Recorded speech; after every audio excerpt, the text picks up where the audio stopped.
This is my dad, and this is me. Besides the fact that I kind of look like him, I've always thought that we were nothing alike. He's business-minded and I'm, well, not. But I am my father's son, and maybe there's more to that connection than I thought. So I decided to find out. Okay, can you hear me? Yeah, I can hear you.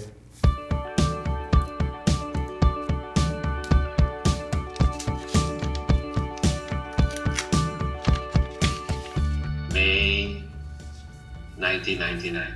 That was my first time in New York. I think I saw a picture of me actually in Manila just now.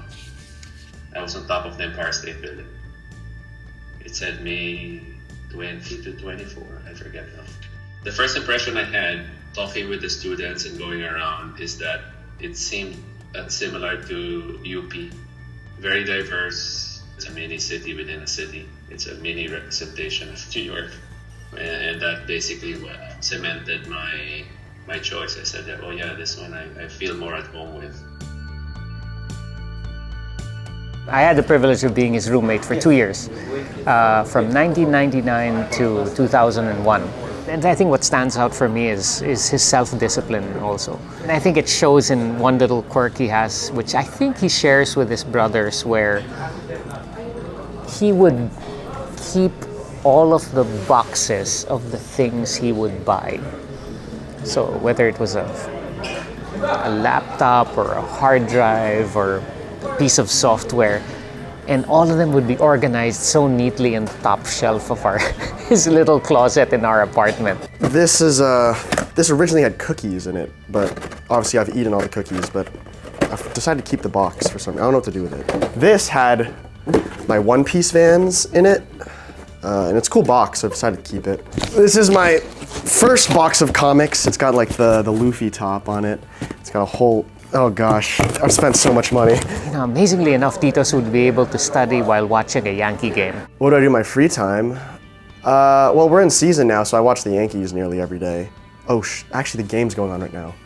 Okay, well, I'll watch it after this. I just explore the city, reading books, stuff like that. I've been reading a lot, actually. I've been trying to read more. Actually, I just got this at Barnes & Noble. Well, they're comics, again, but... I'm more of a loner, I think, so I would love to go around and explore the city, read books. There were a lot of bookstores at the time as well, so I would, that's why I was going. I went to Strand, there were a lot of Borders, Walden Books, and Barnes & Nobles all over the place. Now it's just Barnes, I guess. New York was an easy adjustment for me because it's very diverse. I guess my Philippine English at the time, they thought that I was American. I easily adjusted my accent without my knowing it to the American accent. And so they think I was an ABC. Yeah.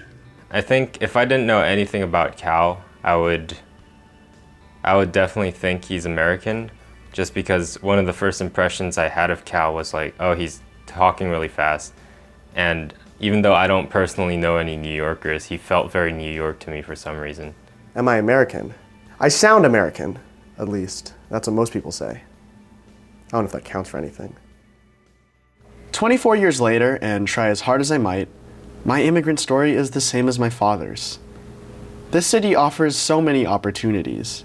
My dad found friends that became family here. Hell, he started his actual family here. And so the question now becomes, what will this city offer to me?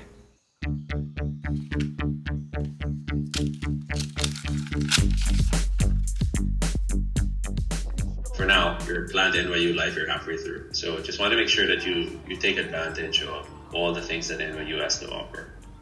Establish your network, gain new and maintain lifelong friendships. Okay, well I think that's probably pretty much it. I'm kind of creatively stuck on this film, honestly. It's due on Thursday. Actually, technically it's due on Tuesday, but I'm going to get an extension for Thursday.